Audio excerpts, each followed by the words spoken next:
Me llamo Miguel, tengo 47 años y mi Scania azul ha sido mi hogar más tiempo que mi propia casa. 20 años arrastrando remolques por estas carreteras de España, desde las montañas húmedas de Asturias hasta los campos secos de Almería. Conozco cada gasolinera, cada puerto de montaña, cada tramo donde el viento te zarandea como si fueras un juguete. Esa mañana de noviembre descendía por la A1 desde Burgos con una carga de maquinaria pesada destinada a Madrid. El frío de 1900, la Sierra de Guadarrama se colaba por todas las rendijas de la cabina y aunque tenía la calefacción al máximo, no conseguía calentar ese hielo que se me había instalado en el pecho desde hacía semanas. Pasaba semanas en la carretera, cruzando ciudades y emociones, cargando más que mercancías. Arrastraba un pasado que aún dolía. Mi padre nos había abandonado cuando yo tenía 8 años. Una mañana como cualquier otra. Salió a comprar tabaco y nunca volvió. Por eso, cuando me convertí en padre, juré que sería diferente, que estaría ahí, siempre. Pero últimamente, algo me perturbaba más que los baches de la autopista. Era el silencio de Carmen, esas videollamadas donde ella miraba hacia otro lado, como si buscara algo o alguien fuera de cámara. Sus respuestas cada vez más cortas, más frías. Sí, Miguel. Vale, Miguel. Como tú digas, Miguel. Durante 20 años de matrimonio, Carmen había sido mi puerto seguro. Cuando las carreteras se volvían demasiado solitarias, cuando el cansancio me pesaba en los hombros como una carga mal equilibrada, su voz al teléfono era lo que me daba fuerzas para seguir adelante. Pero ahora sus llamadas se habían vuelto mecánicas, obligatorias, como si cumpliera un trámite. Cuando le preguntaba por Adrián, mi hijo de 5 años, sus ojos se desviaban. Cuando le contaba de mis viajes, de los paisajes que veía, de la gente que conocía en las paradas, asentía sin escuchar realmente. El rugido constante del motor, que durante años había sido mi banda sonora, ya no conseguía ahogar los pensamientos que me carcomían por dentro. Intentaba concentrarme en la carretera, en el tráfico, en los otros camiones que me adelantaban camino a sus propios destinos, pero siempre volvía a lo mismo. ¿Qué estaba ocurriendo en casa? Recordaba vívidamente cómo nos conocimos. Era un día de julio sofocante. Había parado a repostar en una gasolinera en las afueras de Zaragoza. Ella estaba ahí, bajo una sombrilla desteñida, vendiendo dulces caseros que había hecho esa misma mañana. Torrijas, rosquillas, magdalenas que olían a limón y a esperanza. Yo era un hombre reservado, marcado por la ausencia de mi padre y por años de soledad en las carreteras. Pero algo en su sonrisa tímida me desarmó. Compré una rosquilla que no necesitaba solo para verla de cerca, para escuchar su voz suave preguntándome si quería azúcar en el café. Sus manos temblaban ligeramente al entregarme el cambio y yo pensé que era por el calor, pero después supe que era por los nervios. Volví a esa gasolinera 3 días seguidos, inventando excusas para parar. El 4.º día me armé de valor y le pregunté su nombre. Carmen, me dijo, como la ópera. Yo no sabía nada de óperas, pero su nombre me sonó a música desde el primer momento. Nos casamos un año después, en una ceremonia pequeña en la iglesia de su pueblo. Cuando Adrián nació, lloré como no había llorado desde niño. En aquella sala de hospital, con mi hijo en brazos, le prometí a Carmen que nuestro hijo jamás pasaría hambre, jamás conocería el abandono, que yo estaría ahí para él, para los dos, siempre. Pero ahora, mientras descendía hacia Madrid, con el peso de la carga y el peso de mis dudas, me preguntaba si había cumplido esa promesa. ¿Cómo se puede estar presente cuando tu trabajo te obliga a estar ausente? ¿Cómo se puede construir una familia desde la cabina de un camión? Las Luces de los pueblos se difuminaban en la distancia como estrellas que se apagan. Valladolid, Segovia, nombres que había visto miles de veces en las señales de tráfico, pero que esa noche parecían llevarse algo de mí con cada kilómetro que avanzaba. El frío se intensificó cuando llegué al puerto de montaña. Encendí la radio para romper el silencio que se había vuelto insoportable, pero las canciones hablaban de amor perdido y de segundas oportunidades, y tuve que apagarla. Solo quedó el ruido del motor, constante, hipnótico, como el latido de un corazón mecánico que ya no sabía si estaba vivo o muerto. En el área de servicio de Somosaguas paré para descansar un poco. Era medianoche y el lugar estaba casi desierto. Solo algunos camioneros como yo, fantasmas de la carretera que arrastrábamos nuestras soledades de un lado a otro del país. Pedí un café solo, sin azúcar, amargo como mi estado de ánimo. Saqué el teléfono para llamar a Carmen. Como hacía todas las noches a esa hora, sonó 5 veces antes de que contestara, y cuando lo hizo, su voz sonaba extraña, agitada. «Miguel, ¿qué pasa? Es muy tarde». «Es la hora de siempre, Carmen. ¿Está todo bien?» Un silencio. Demasiado largo. Sí, es que Adrián ha tenido pesadillas. Acabo de acostarlo. Pero no escuché ningún ruido de niño de fondo, solo silencio. Un silencio que pesaba más que cualquier carga que hubiera transportado jamás. «Carmen, ¿sigues ahí?» «Sí, perdón, es que estoy muy cansada, Miguel. Adrián ha estado inquieto toda la semana». Había algo en su voz que no encajaba. Después de 20 años conoces cada matiz, cada inflexión. Carmen mentía y yo lo sabía. Pero ¿sobre qué? ¿Por qué? ¿Quieres que vuelva antes? Puedo entregar la carga mañana temprano y estar en casa por la tarde. ¡No! La respuesta fue demasiado rápida, demasiado brusca. Quiero decir, no hace falta. Ya sabes, que el viernes tienes que recoger la carga en Valencia. Mejor descansa. Cogamos después de intercambiar las buenas noches habituales, pero no había nada habitual en esa conversación. Me quedé allí sentado, con el café ya frío entre las manos, viendo cómo otros camioneros iban y venían como sombras en la noche. Un compañero de la empresa, Paco, se acercó a mi mesa. Lo conocía de vista. Habíamos coincidido en varias cargas. «¿Todo bien, Miguel? Te veo preocupado». «Cosas de casa», murmuré, sin ganas de entrar en detalles. Ya sé lo... ¿Qué es eso?» Se sentó sin que lo invitara. 20 años casado y 3 divorcios a mis espaldas. «Si quieres un consejo...» «No, gracias». El consejo es gratis. Cuando una mujer cambia de comportamiento así, de repente, es porque hay algo que no quiere que sepas. Y créeme, hermano, normalmente es lo que más duele averiguar. Sus palabras se me clavaron como astillas. Me levanté. Bruscamente, dejé unas monedas sobre la mesa y salí del bar sin despedirme.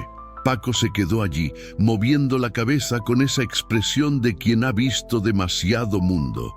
Subí a la cabina y arranqué el motor. Tenía que seguir hacia Madrid, descargar al día siguiente, cumplir con mi trabajo. Pero los kilómetros se hacían eternos y cada señal de tráfico parecía burlarse de mí. Zaragoza, 312 kilómetros, decía una. 312 kilómetros entre yo y las respuestas que necesitaba. Conduje toda la noche en piloto automático, con la mente puesta en Carmen, en cómo había cambiado, en esas miradas esquivas durante las videollamadas, en sus excusas cada vez más elaboradas para evitar que volviera a casa los fines de semana. Adrián tiene fiebre. Se ha roto la lavadora. Mi madre viene de visita. Siempre algo, siempre una razón para mantenerme lejos. Llegué a Madrid al amanecer, con los ojos rojos y el alma más cansada que el cuerpo. Descargué la maquinaria en el almacén de Alcorcón con movimientos mecánicos. Firmé los papeles, cobré el porte. Pero mi cabeza Estaba a 300 kilómetros de distancia. El encargado del almacén, un hombre mayor con bigote gris, me miró extrañado. «¿Estás bien, Miguel? Pareces ausente». «Perfectamente», mentí. «Bueno, el próximo viernes te espero aquí a las 8 para cargar hacia Valencia, ¿vale?» Valencia. El viernes. Carmen había mencionado Valencia, como si supiera mi planning mejor que yo mismo. ¿Cómo podía saber? Una idea terrible comenzó a tomar forma en mi mente. Saqué el teléfono y revisé mis mensajes con Carmen de las últimas semanas. Ahí estaba. Cada vez que le decía dónde tenía que ir y cuándo, ella encontraba una excusa para que no volviera a casa justo en esas fechas. Las manos me temblaron mientras guardaba el teléfono. Paco tenía razón. Cuando una mujer cambia de comportamiento así, de repente es porque hay algo que no quiere que sepas. Sin avisar a nadie, sin pensarlo 2 veces, decidí regresar a casa antes de tiempo. El viaje de Madrid a Zaragoza por la A2 normalmente lo hacía con tranquilidad, parando para comer, estirando las piernas. Pero esa vez conduje como un poseso, solo parando para repostar. Los campos de Guadalajara pasaban como una mancha dorada por la ventanilla. Calatayud, Ricla, La Almunia, nombres familiares que esa vez sonaban a despedida. El corazón me martilleaba en el pecho y tenía la boca seca a pesar de haber bebido agua todo el camino. ¿Y si estaba equivocado? ¿Y si Carmen estaba pasando por una mala racha, depresión posparto tardía, o simplemente estaba cansada de ser la mujer de un camionero que se pasaba la vida fuera de casa? Pero, ¿y si no me equivocaba? Esa pregunta me acompañó los últimos kilómetros hasta Zaragoza. El sol empezaba a ponerse cuando tomé la salida hacia nuestro barrio, Las Delicias, un barrio obrero, de gente trabajadora, donde habíamos comprado nuestra casita hace 15 años, 3 habitaciones, un pequeño jardín donde Adrián jugaba con sus cochecitos, un garaje donde Carmen guardaba las bicicletas que ya no usábamos. Hogar, o lo que había sido hogar hasta hace unas semanas. Aparqué el camión 2 calles antes. No quería que el ruido del motor me delatara. Caminé despacio hacia casa, con las piernas pesadas y el estómago encogido. El barrio estaba tranquilo. Los niños ya habían cenado. Las luces empezaban a encenderse en las ventanas. Nuestra calle, la calle donde habíamos sido felices durante 15 años, me pareció de pronto extraña, como si la viera por primera vez o como si fuera la última. Al doblar la esquina, mis ojos se fijaron en algo que me hizo frenar en seco. La cadenita dorada con su nombre estaba tirada en el porche. Era el regalo de su último cumpleaños, comprado en una joyería de León, después de descargar acero en una fundición. Me había costado 2 días de salario, pero valía la pena por ver su sonrisa cuando se la puse al cuello. Estaba ahí, tirada como un desecho, como si ya no tuviera valor. Un nudo se formó en mi garganta. Mis manos empezaron a sudar. Apagué el teléfono para que no sonara en el momento equivocado y me acerqué despacio a la casa. Las cortinas del salón estaban corridas, pero había luz dentro. La luz cálida de la lámpara que habíamos comprado juntos en el mercadillo de los sábados. Adrián debería estar ya dormido a esas horas. Me quedé ahí parado, en medio de la acera, como un intruso en mi propia vida. Durante 20 años había abierto esa puerta sin pensarlo 2 veces. Era mi casa, mi familia, mi mundo. Pero ahora, con esa cadenita tirada en el porche como una acusación silenciosa, ya no sabía si tenía derecho a entrar. Entonces lo escuché. Risas. Risas que no eran de Adrián. Una risa masculina, grave, conocida. Se me encogió el estómago. Di un paso hacia la ventana del salón, pisando las hojas secas que crujían bajo mis botas como huesos que se quiebran. A través de una pequeña rendija entre las cortinas pude ver el interior. Carmen estaba en el sofá, nuestro sofá, el que habíamos comprado a plazos cuando nos casamos. Llevaba puesta la bata de seda azul que le había regalado el día de San Valentín, pero estaba mal abrochada, como si se la hubiera puesto deprisa. Y a su lado, demasiado cerca, con una familiaridad que me atravesó como una cuchillada, estaba él. Javier, mi mejor amigo desde la infancia, el padrino de Adrián, el hombre que había sido testigo en mi boda, que había llorado conmigo cuando nació mi hijo, que cenaba en mi mesa cada vez que yo estaba en casa. Se reían por algo que había dicho, y Carmen tenía esa expresión que yo conocía también, la misma que ponía cuando yo llegaba de un viaje largo y nos quedábamos hablando hasta el amanecer, la misma que ponía cuando hacíamos el amor, la misma que creía que era solo para mí. Javier le apartó un mechón de pelo de la cara con una caricia tan íntima, tan natural, que me di cuenta de que no era la primera vez, ni la segunda. Carmen cerró los ojos al contacto, como si fuera lo más normal del mundo. Se me nubló la vista. El aire se volvió espeso, irrespirable. 20 años de matrimonio, de confianza, de promesas, se desplomaron en ese momento como un castillo de naipes. ¿Cuánto tiempo llevaba pasando esto? ¿Meses? ¿Años? Cada vez que yo estaba en la carretera, pensando en ellos, extrañándolos. Javier ocupaba mi lugar en mi propia casa. De repente, todo cobró sentido. Las excusas de Carmen para que no volviera ciertos fines de semana. Su frialdad en las llamadas. Las veces que Javier había preguntado por mi ruta, por mis horarios, con esa sonrisa que yo había interpretado como amistad y que ahora entendía que era cálculo. Incluso Adrián, mi pequeño Adrián. ¿Dónde está papá?, había preguntado. En una videollamada la semana anterior. Papá está trabajando, cariño, había respondido Carmen. Pero el tío Javi viene a cenar. El tío Javi. Claro, el tío Javi que había estado llenando el vacío que yo dejaba cada vez que me subía al camión. Mi respiración se volvió pesada, irregular. Las manos me temblaron. Sentí un dolor en el pecho, como si me hubieran clavado un hierro al rojo vivo.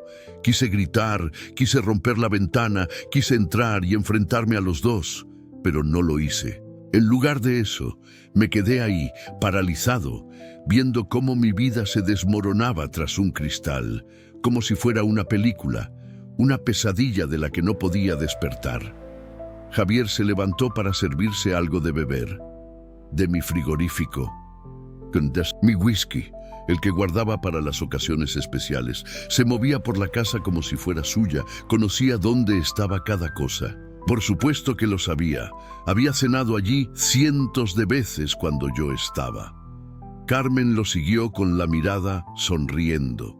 Una sonrisa que hacía años que no me dedicaba a mí. Entonces, Javier volvió al sofá y sin previo aviso, la besó. No fue un beso de amigo, ni un beso casual.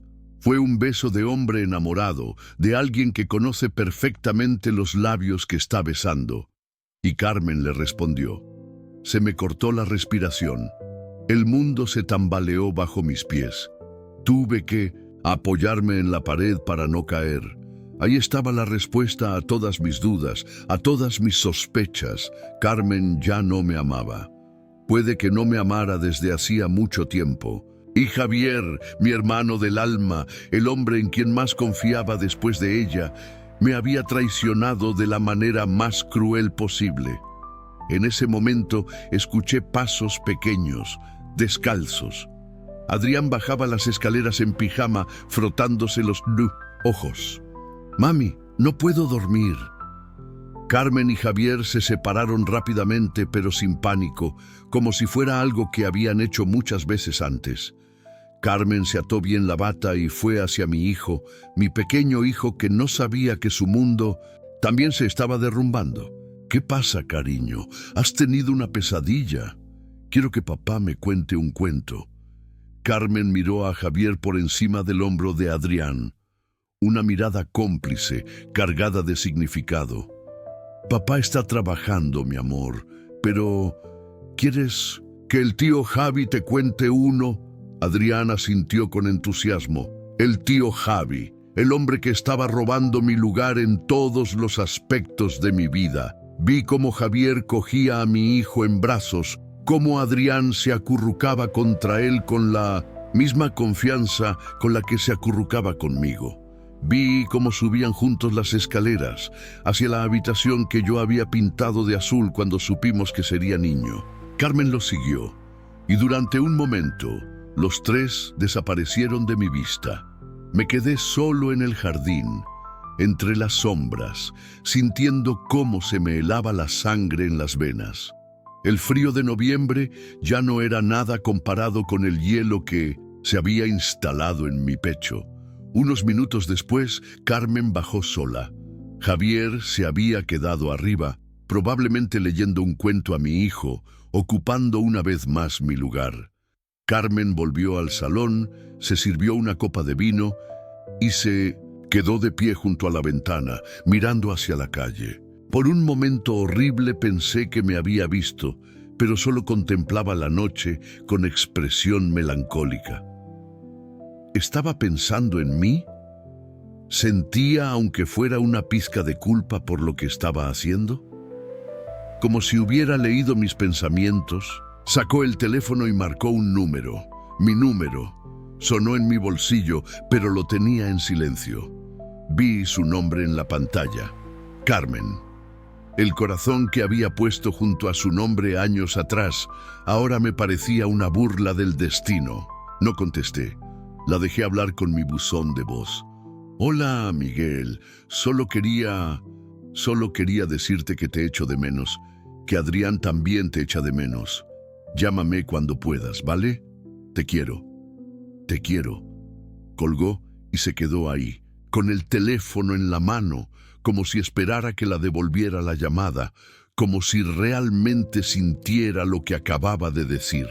¿Cómo podía decirme que me quería después de lo que acababa de ver? ¿Cómo se puede querer a dos hombres a la vez? ¿O es que ya no me quería y solo estaba representando un papel? Javier bajó en ese momento, se acercó a ella por la espalda y la abrazó. Carmen se relajó contra él, cerró los ojos y por un segundo parecieron una pareja perfecta. La pareja que yo creía que éramos, Carmen y yo. ¿Se ha dormido?, preguntó ella. Como un angelito. Ha preguntado cuándo vuelve Miguel. Le he dicho que el viernes. Bien, eso nos da unos días más. Unos días más. Como si mi ausencia fuera una bendición para ellos. Como si mi regreso fuera un inconveniente que había que planificar. No pude seguir mirando. Me aparté de la ventana con las piernas temblorosas y me dirigí hacia donde había aparcado el camión. Cada paso era como caminar sobre cristales rotos. Subí a la cabina y me quedé allí sentado, en la oscuridad, con las manos agarrando el volante como si fuera lo único real que me quedaba en el mundo. El olor familiar a gasóleo y a los ambientadores baratos que colgaban del retrovisor era ahora mi único consuelo. ¿Qué hace un hombre cuando descubre que su vida entera ha sido una mentira? ¿Cómo se enfrenta uno a la traición de las dos personas que más ama en el mundo? Arranqué el motor. El rugido del Scania rompió el silencio del barrio y estuve seguro de que Carmen y Javier lo habrían oído. Quizás se habrían asomado a la ventana, preguntándose qué camión pasaba a esas horas por su calle. Su calle. Ya no era mi calle. Pisé el acelerador y me alejé de allí, llevándome conmigo los pedazos rotos de 20 años de amor y confianza. Conduje sin rumbo durante horas. Tomé la A2 hacia Barcelona, luego la A7 hacia Valencia. Después giré hacia Teruel por carreteras secundarias que apenas conocía. No importaba a dónde fuera, solo necesitaba alejarme, poner kilómetros entre yo y lo que acababa de ver. El combustible empezaba a agotarse cuando llegué a las montañas de la Sierra de Albarracín. Era casi medianoche y una tormenta espectacular se desataba sobre los picos. Los rayos iluminaban el paisaje como flashes de una cámara gigantesca y el viento golpeaba la cabina con una furia que parecía hacer eco de la que sentía en mi pecho. Paré en un área de descanso perdida entre los pinos, un lugar donde solo los camioneros más veteranos sabíamos que existía. Apagué el motor y me quedé ahí, escuchando cómo la lluvia martilleaba sobre el techo metálico como balas. Saqué el teléfono. Tenía 7 llamadas perdidas de Carmen y 3 mensajes de voz. Los escuché todos. Miguel, ¿dónde estás? He oído un camión y pensé que eras tú. Miguel, por favor, llámame. Estoy preocupada. Cariño, no sé qué pasa, pero llámame, por favor. Cariño. Después de lo que había visto, esa palabra me sonaba a mentira, a traición envuelta en falso cariño. Borré los mensajes sin responder y tiré el teléfono sobre el asiento del copiloto. Necesitaba silencio. Necesitaba no escuchar su voz hasta que pudiera pensar con claridad. Un rayo especialmente fuerte iluminó la carretera justo cuando vi una figura corriendo bajo la lluvia. Era una mujer joven, empapada, que se acercaba desesperada a mi camión. Llevaba una mochila pequeña y parecía huir de algo o de alguien. Golpeó mi ventanilla con urgencia. Cuando bajé el cristal, la lluvia se coló dentro como una cascada fría. «Por favor, ayúdeme», gritó por encima del ruido de la tormenta. «Necesito que me lleve». Era joven, unos 25 años, con el pelo oscuro pegado a la cara por la lluvia.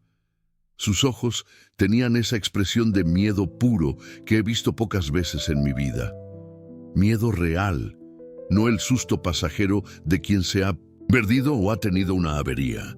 En circunstancias normales, habría sido más cauteloso. Un camionero aprende a desconfiar, especialmente en carreteras solitarias y de noche.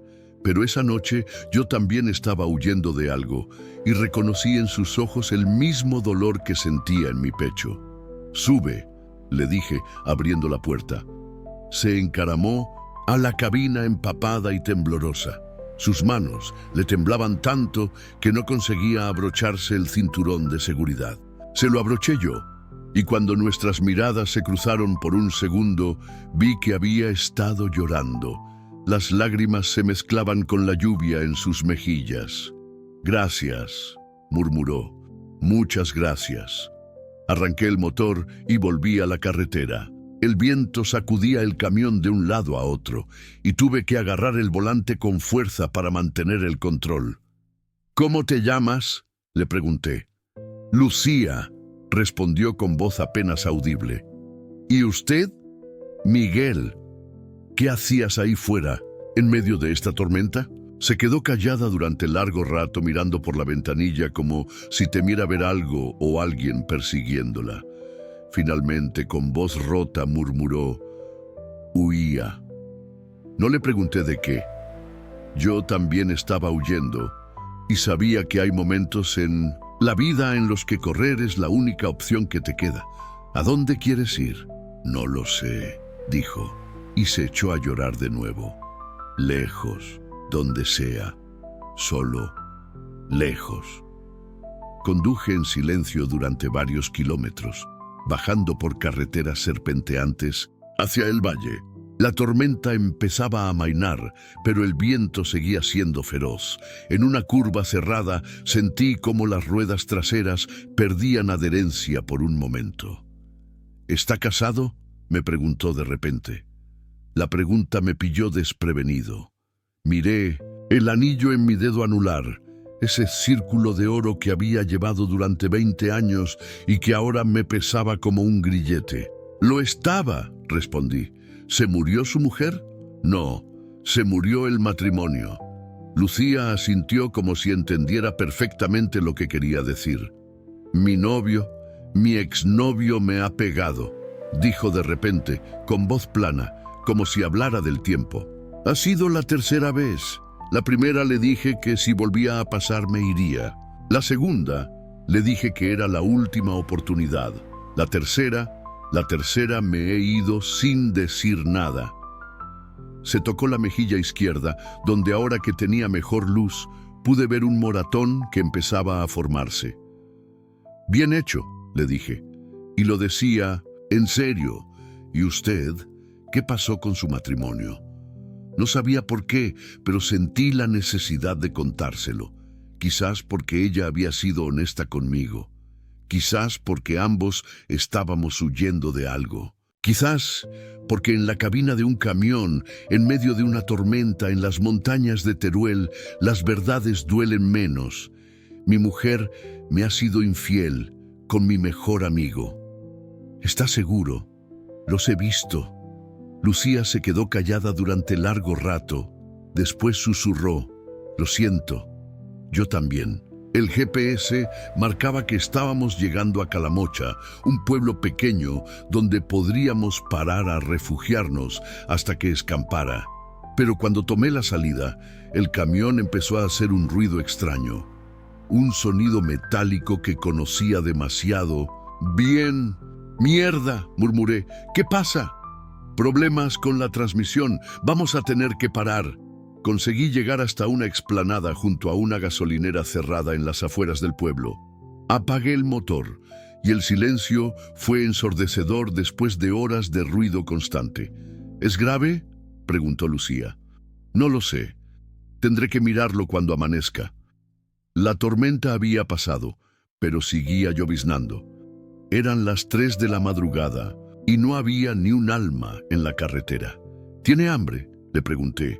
Tengo algo de comida en la parte de atrás. Compartimos unos bocadillos de chorizo que había comprado en Burgos hacía ya una eternidad, cuando mi vida aún tenía sentido. Comimos en silencio, cada uno perdido en sus propios pensamientos. ¿Sabe qué es lo peor?, dijo ella de repente. ¿El qué? Que una parte de mí sabía que esto pasaría. Las señales estaban ahí, los cambios de humor, la forma en que me miraba cuando se enfadaba, cómo me apartaba cuando discutíamos. Pero no quise verlo. Me decía a mí misma que cambiaría, que me quería de verdad. Sus palabras me llegaron al alma.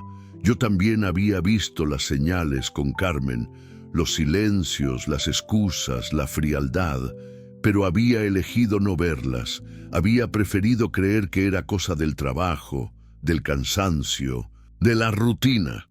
¿Y usted?, me preguntó. ¿También lo sabía? Creo que sí. Pero es más fácil engañarse que enfrentarse a la verdad. Lucía se acurrucó en el asiento, abrazándose las rodillas. Parecía una niña perdida, a pesar de que era una mujer hecha y derecha. ¿Qué vamos a hacer ahora?, preguntó. Era extraño cómo había dicho «vamos», como si fuéramos compañeros de naufragio, y en cierto modo eso éramos exactamente. No lo sé, le respondí con honestidad. Supongo que seguir adelante es lo único que se puede hacer. Nos quedamos callados durante un rato largo. El silencio de la madrugada era denso, solo roto por el goteo del agua que caía del techo del camión y el susurro lejano del viento entre los pinos. ¿Puedo preguntarle algo?, dijo Lucía girándose hacia mí en el asiento. Claro. ¿Cómo se sabe cuándo hay que dejarlo todo atrás? ¿Cuándo hay que cortar con toda una vida y empezar de cero? La pregunta me dio en el estómago como un puñetazo. Era exactamente lo que llevaba preguntándome desde que había salido huyendo de Zaragoza. No estoy seguro de que se sepa, le dije. Creo que llega un momento en el que simplemente no puedes fingir más, en el que mantenerse es más doloroso que irse. ¿Ha llegado a ese momento? La miré a los ojos. En la penumbra de la cabina, con las luces del salpicadero iluminando apenas su rostro, Lucía parecía mayor de lo que era. El sufrimiento envejece, y ella había sufrido mucho para sus 25 años. Creo que sí, admití, pero tengo un hijo de 5 años que no tiene culpa de nada. Y si se queda, ¿qué ejemplo le está dando? Que hay que aguantar la traición, que el amor es mentir y hacer daño. Sus palabras eran crudas, pero tenían razón. ¿Qué clase de padre era si enseñaba a Adrián que un hombre debe aceptar la humillación con tal de mantener una familia junta? Es complicado, murmuré. Todo es complicado cuando duele. El amanecer empezó a despuntar sobre las montañas, tiñendo el cielo de un rosa pálido que contrastaba con la gris tristeza que llevaba dentro. Con la primera luz pude ver mejor a Lucía. El moratón de su mejilla era más pronunciado de lo que había pensado y tenía un corte pequeño en el labio. ¿Te ha hecho esto más veces?, le pregunté señalando su cara. Esta ha sido la peor, admitió. Pero sí, me ha pegado antes. Siempre después se disculpaba, me traía flores, me decía que me quería, que había bebido demasiado, que estaba estresado por el trabajo. Siempre tenía una excusa. ¿Y tú le creías? Quería creerle. Es distinto. Tenía razón. Yo también había querido creer las excusas de Carmen. Quería creer que su frialdad era temporal, que su distancia se debía al cansancio de cuidar sola a Adrián, que todo volvería a ser como antes. ¿Tienes familia? ¿Alguien a quien ir?, le pregunté. Mis padres murieron en un accidente cuando yo tenía 20 años, dijo con voz plana. Era hija única, por eso aguanté tanto con David. Era lo único que tenía. David, así se llamaba el cabrón que le había pegado. Ahora me tienes a mí, le dije sin pensar. Se quedó mirándome con sorpresa. ¿Qué quiere decir? No lo sé, admití. Solo sé que esta noche nos hemos encontrado dos personas que huían de algo y que quizás eso significa algo. Salí de la cabina para revisar el camión. La luz del amanecer me permitió ver mejor el problema. Había una fuga importante en el sistema hidráulico de la transmisión. Nada que no se pudiera arreglar, pero necesitaba piezas y un taller. Cuando volví a subir, Lucía estaba hablando por teléfono con alguien. Al verme, colgó rápidamente. ¿Todo bien?, le pregunté. Era David, susurró. Ha llamado 20 veces. Dice que está preocupado, que lo siente, que vaya a casa. ¿Y qué le has dicho? Nada, he colgado. Pero algo en su expresión me decía que no me lo estaba contando todo. Lucía, ¿qué pasa? Te has puesto pálida. Es que me ha dicho algo que me ha asustado. ¿El qué? Que sabe dónde estoy, que tiene un localizador en mi teléfono, que va a venir a buscarme. Se me erizó el vello de la nuca. David no solo era un maltratador, sino un controlador obsesivo. Los más peligrosos. ¿En qué coche va? Un BMW negro, un Serie 3. Miré hacia la carretera. Todavía estaba desierta, pero eso no significaba que fuera a seguir así. Escúchame bien, le dije con seriedad. Vas a apagar el teléfono y vas a sacar la tarjeta SIM ahora mismo. Pero ahora, Lucía. Hizo lo que le pedí con manos temblorosas. Partí la tarjeta SIM por la mitad y la tiré por la ventanilla. ¿Y si mi jefe me llama? ¿Y si...? ¿Qué trabajo tienes? Soy enfermera en el hospital de Cuenca. Podrás llamar desde un teléfono. Al fijo cuando estemos en lugar seguro. Ahora lo importante es que David no pueda localizarte. En ese momento vi un destello de luz solar reflejándose en metal a lo lejos, en la carretera. Un coche se acercaba rápido, muy rápido. «Mierda», murmuré. «¿Qué? Puede que sea él. Agáchate». El coche pasó de largo, sin parar, pero era efectivamente un BMW negro. No pude ver bien al conductor, pero Lucía se había puesto blanca como el papel. «Era él», susurró. «Era David». ¿Estás segura? Completamente. Ha pasado despacio, como buscando algo, como buscándome. David había pasado de largo porque el camión averiado parecía vacío desde la carretera, pero sabía que volvería. Los controladores obsesivos no se rendían fácilmente. Tenemos que movernos, le dije. Hay un pueblo a unos 2 kilómetros de aquí. Podemos llegar andando por el monte, sin que nos vea desde la carretera. ¿Y el camión? Vendrá la grúa después. Ahora lo importante eres tú. Lucía me miró con una mezcla de miedo y gratitud que me recordó a Adrián cuando tenía pesadillas y yo lo consolaba. ¿Por qué me ayuda?, preguntó. Ni siquiera me conoce. Porque esta noche los dos hemos perdido algo importante y, cuando has perdido mucho, ayudar a alguien más es la única forma de encontrar algo de sentido. Cogimos lo imprescindible: mi cartera, algunas cosas de comer, una botella de agua. Lucía tenía solo su mochila pequeña, donde llevaba lo poco que había conseguido sacar de casa de David antes de huir. Empezamos a caminar por un sendero que se adentraba en el pinar. El suelo estaba húmedo por la lluvia de la noche y nuestros pasos apenas hacían ruido sobre las agujas de pino. El aire olía a tierra mojada y a resina, un olor limpio que contrastaba con la suciedad emocional que ambos llevábamos encima. «Miguel», dijo Lucía cuando llevábamos caminando unos 20 minutos. «¿Sí? ¿Cree que volverá con su mujer?». La pregunta me pilló por sorpresa, aunque llevaba haciéndomela desde que había salido de Zaragoza. «No lo sé», le dije con honestidad. «Una parte de mí quiere creer que hay una explicación, que lo que vi tiene algún sentido que no sea el obvio. Y la otra parte sabe que algunas cosas, una vez que se rompen, no se pueden arreglar». Llegamos a la cima de una pequeña colina desde donde se veía el pueblo. Calamocha se extendía en el valle como un puñado de casas blancas esparcidas entre campos de cultivo. Parecía un lugar tranquilo, el tipo de sitio donde nadie hace preguntas y donde uno puede desaparecer por un tiempo.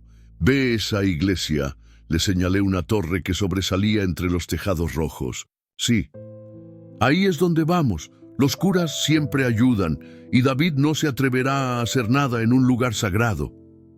«¿Es usted religioso?». «No especialmente, pero creo en los refugios». Cuando estábamos a punto de empezar el descenso hacia el pueblo, escuchamos el ruido de un motor forzado subiendo por la carretera que habíamos dejado atrás. Lucía se puso rígida. «Es él», susurró. «Ha vuelto». Efectivamente, el BMW negro apareció en la carretera de abajo, circulando despacio. Se detuvo junto a mi camión averiado. Vimos cómo David se bajaba del coche. Desde esa distancia parecía un hombre normal, de complexión mediana, bien vestido. Pero cuando se acercó al camión y empezó a dar vueltas a su alrededor como un animal que olfatea una presa, algo en su forma de moverse me puso los pelos de punta.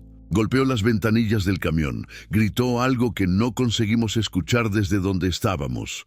Después abrió el capó, como si buscara pistas sobre dónde podíamos haber ido. «Es muy inteligente», murmuró Lucía, «y muy peligroso cuando se enfada. ¿Te ha amenazado alguna vez? Una vez me dijo que si lo dejaba se mataría. Otra vez me dijo que si me iba con otro me mataría a mí. Nunca sabía cuál de las dos cosas decía en serio».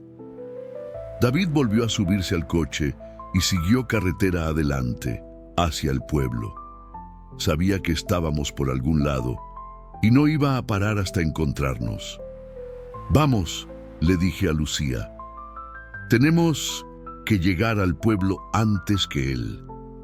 Empezamos a bajar por la ladera a paso rápido, saltando entre las rocas y los arbustos. Lucía, a pesar del susto, se movía con agilidad. Debía de hacer deporte, o quizás la adrenalina del miedo la había espabilado. Llegamos a las primeras casas del pueblo justo cuando escuchamos el BMW entrando por la carretera principal. Nos escondimos detrás de un contenedor de basura hasta que pasó de largo. Después corrimos hacia la iglesia. La puerta estaba abierta. Dentro, un sacerdote mayor preparaba el altar para la misa matutina. Al vernos entrar despeinados y agitados, nos miró con preocupación. ¿Necesitan ayuda?, preguntó. Sí, padre, le dije, mucha ayuda. El padre Esteban, como se presentó, no hizo preguntas innecesarias. Tenía esa sabiduría que solo dan los años de escuchar confesiones y secar lágrimas ajenas. Nos llevó a la sacristía, nos dio café caliente y nos dejó explicar nuestras historias a nuestro ritmo. Cuando terminamos, se quedó callado durante largo rato, mirando por la ventana hacia la plaza del pueblo donde algunos vecinos empezaban a abrir sus comercios. El señor David ha pasado 3 veces por delante de la iglesia, dijo finalmente. Ha parado una vez y ha preguntado en la panadería si habían visto a una mujer joven con una mochila. Lucía se estremeció a mi lado. ¿Y qué le han dicho?, pregunté. Doña Carmen, la panadera, le ha dicho que no había visto a nadie. Después ha venido corriendo a avisarme. Los pueblos pequeños cuidamos de los nuestros y ustedes ya son nuestros. Por primera vez desde que había salido de Zaragoza, sentí algo parecido a la esperanza. Había olvidado que existían lugares donde la gente se ayudaba sin pedir nada a cambio. Padre, dijo Lucía con voz temblorosa, ¿podría llamar a la Guardia Civil?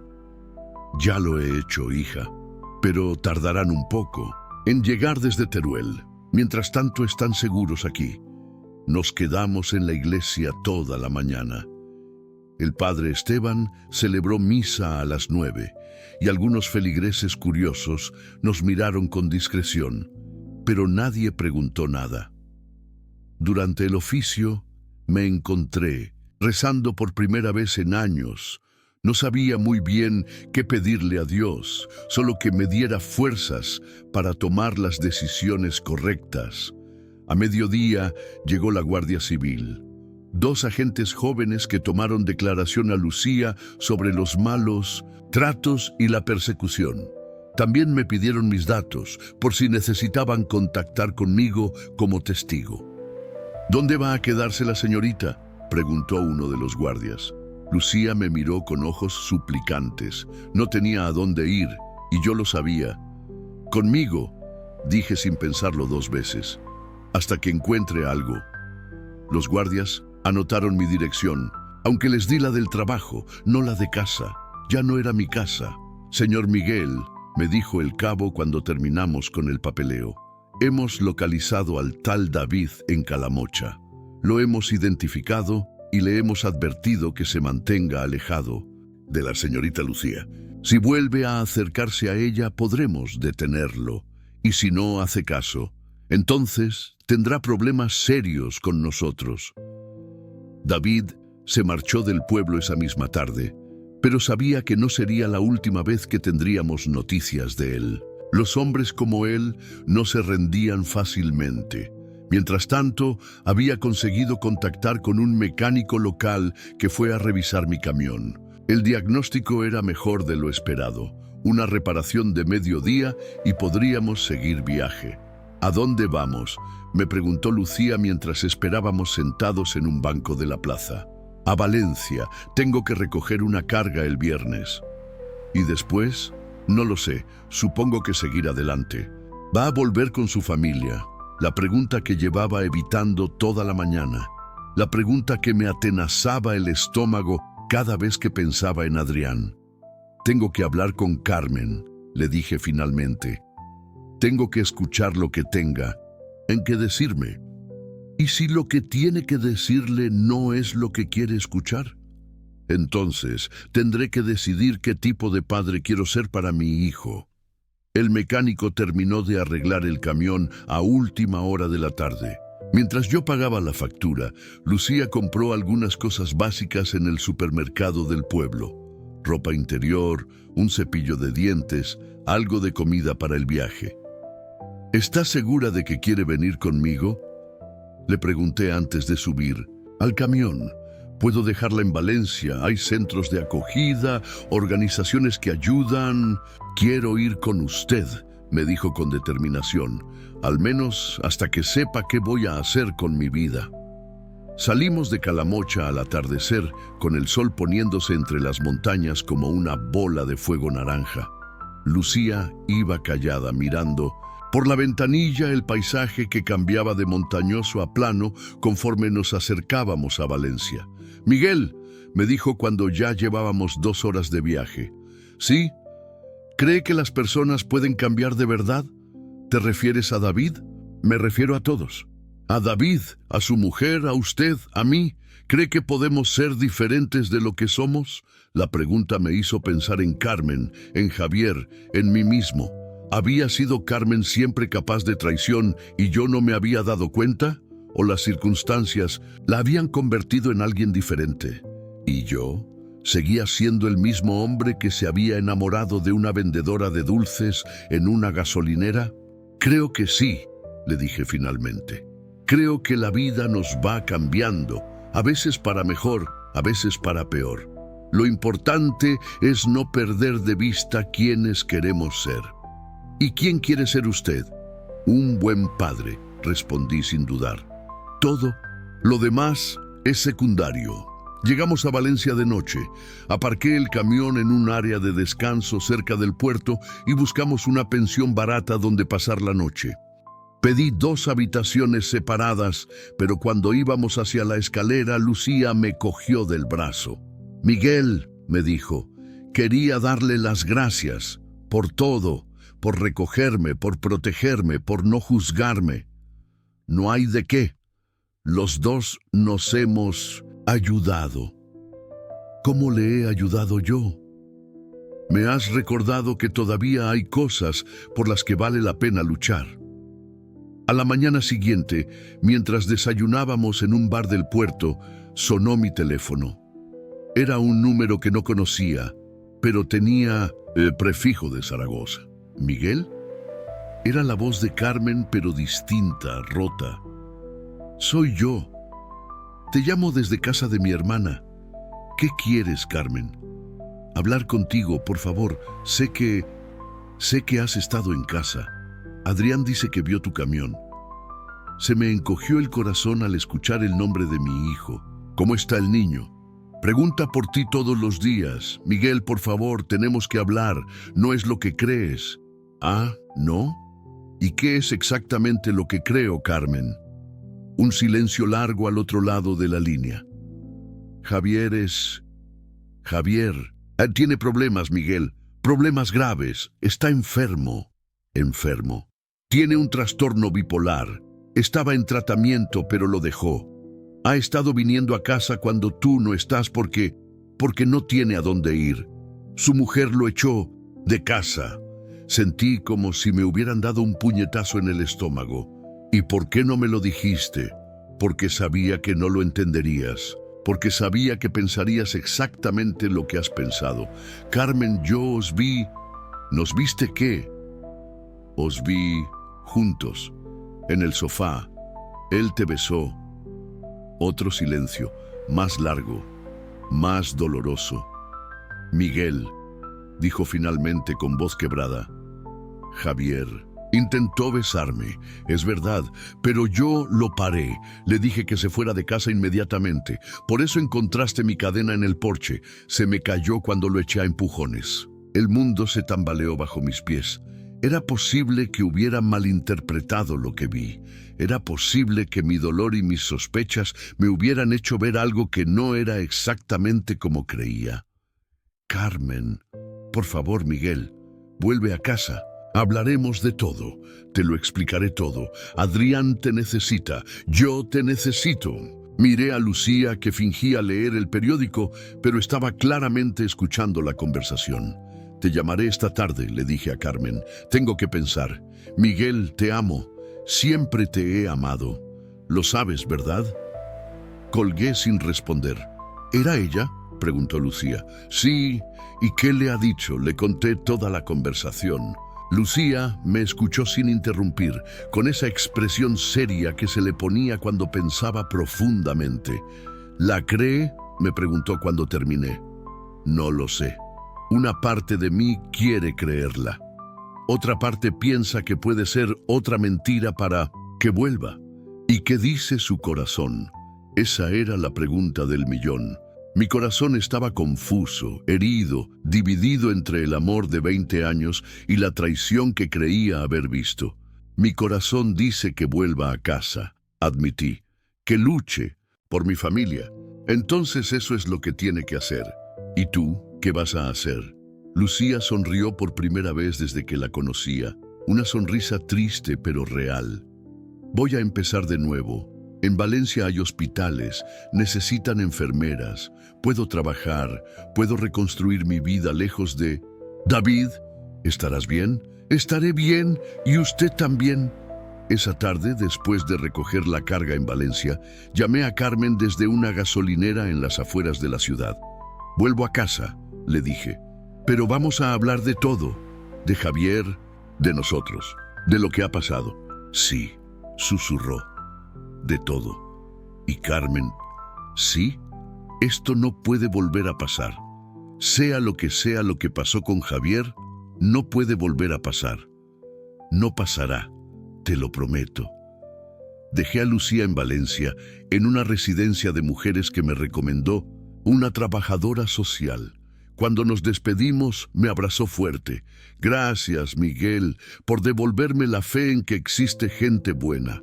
Gracias a ti por recordarme que vale la pena luchar por las cosas importantes. Conduje hacia Zaragoza toda la noche, con el corazón acelerado y 1000 preguntas en la cabeza. No sabía qué me esperaba al llegar a casa, pero sabía que tenía que intentarlo, por Adrián, por Carmen, por los 20 años que habíamos construido juntos. Cuando llegué a mi calle, al amanecer, vi a Adrián jugando en el jardín con sus cochecitos. Al verme llegar, salió corriendo hacia el camión gritando, «¡Papá! ¡Papá! ¡Has vuelto!». Lo cogí en brazos y lo abracé como si fuera lo más valioso del mundo, porque lo era. Carmen salió de casa en bata, con los ojos rojos de haber llorado. Nos miramos durante largo rato sin decir nada. «Hola», me dijo finalmente. «Hola. ¿Hablamos?». «Sí», le dije sin soltar a mi hijo. «Hablamos». No sabía si nuestro matrimonio se podía arreglar. No sabía si lo que había visto tenía la explicación que Carmen me había dado, pero sabía que merecía la pena intentarlo. Por Adrián, por nosotros, por todas las mañanas en las que nos habíamos despertado juntos pensando que el amor era para siempre. A veces pensé mientras entrábamos en casa, la vida te pone a prueba de maneras que nunca imaginas. Te obliga a elegir entre huir y luchar, entre el rencor y el perdón, entre el pasado y el futuro. Y a veces, con un poco de suerte y mucho valor, eliges bien. Lucía tenía razón, las personas pueden cambiar. Y quizás, solo quizás, Carmen y yo podíamos cambiar juntos, aprender de lo que había pasado y construir algo más fuerte sobre los escombros de lo que habíamos sido. El camino hacia la reconciliación sería largo y difícil, pero mientras abrazaba a mi hijo y miraba a mi mujer, supe que estaba dispuesto a recorrerlo. Después de todo, las mejores cargas son las que más vale la pena transportar. Epílogo. 6 meses después. El teléfono sonó mientras descargaba cemento en una obra de Castellón. Era Lucía. «Miguel, ¿cómo estás?». «Bien, muy bien. ¿Y tú? ¿Cómo van las cosas en Valencia?». «Genial. He encontrado trabajo en el hospital clínico. Tengo un apartamento pequeño pero bonito y... ¿Te acuerdas de que te dije que las personas pueden cambiar?». «Claro. Pues tengo una cita con un médico del hospital. Se llama Fernando, es viudo, tiene una niña de 7 años. Es diferente, Miguel. Bueno, me trata como si fuera valiosa». Sonreí mientras firmaba el albarán de entrega. «Me alegro mucho, Lucía, te lo mereces». «¿Y Carmen? ¿Cómo están las cosas?». «Mejor, mucho mejor. Hemos ido a terapia de pareja, hemos hablado mucho, hemos llorado mucho también.